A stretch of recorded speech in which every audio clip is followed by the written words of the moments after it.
स्वागत है आप सभी बच्चों का फैक्ट्स एंड लॉजिक्स एकेडमी में। ट्रिग्नोमेट्री 8.1 चल रही है हमारी, और इस पे जो हमारा नेक्स्ट क्वेश्चन है वो है फिफ्थ क्वेश्चन। अगर बात करते हैं हम लोग फिफ्थ क्वेश्चन की, तो फिफ्थ क्वेश्चन भी उतना ही आसान है जितने बाकी क्वेश्चन होते हैं। स्टार्टिंग हमेशा किसी न किसी गिवन वैल्यू से होती है, तो यहाँ पर जो हमें गिवन है वो क्या है, सेक थीटा। सेक थीटा की वैल्यू हमें दी हुई है यहाँ पर 13/12। सेक अपने याद रखना क्या होता है, कॉस का उल्टा। कॉस होता है बी अपॉन पी, ये हो जाएगा बी अपॉन एच, ये हो जाएगा H upon B. Hypotenuse by base को हम बोलते हैं सीकेंट।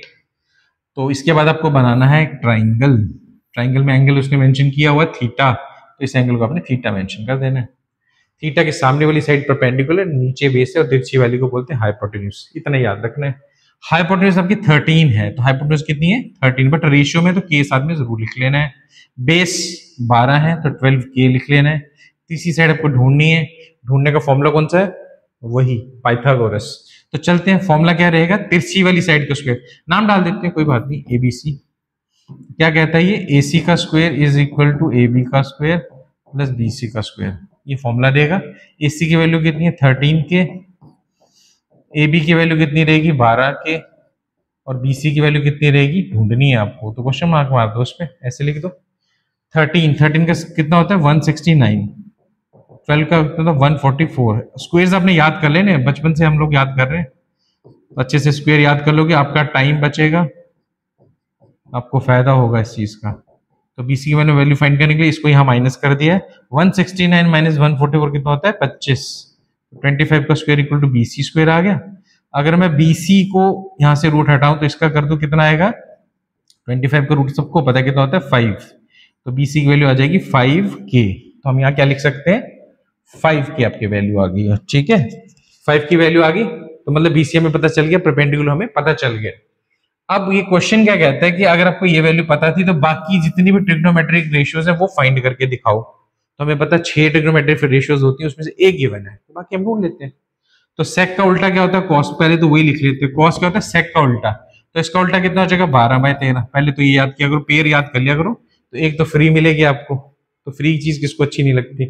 नेक्स्ट साइन पे चलते हैं। किसी भी चीज का साइन होता है परपेंडिकुलर बाय हाइपोटेन्यूज। तो परपेंडिकुलर कितना है यहाँ पर 5k, हाइपोटेन्यूज कितना है 13k। तो के हट गया तो कितना बचा 5/13 आपके साइन की वैल्यू आ गई है। साइन का रेसिप्रोकल सबको याद है, क्या होता है कोसेक। कोसेक थीटा साइन का उल्टा होता है, तो उल्टा कर दो 13/5 आपके पास वैल्यू आ गई।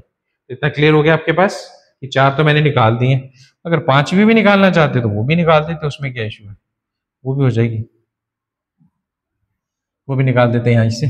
अब कौन कौन सी बच गई हमारे पास, tan और cot बच गई वैल्यू। पहले tan पे चलते हैं ना।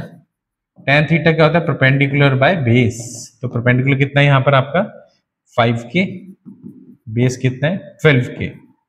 दोनों को मेंशन किया, कट किया, आ गया 5/12। तो बहुत आसान था, tan आपका आ गया 5/12।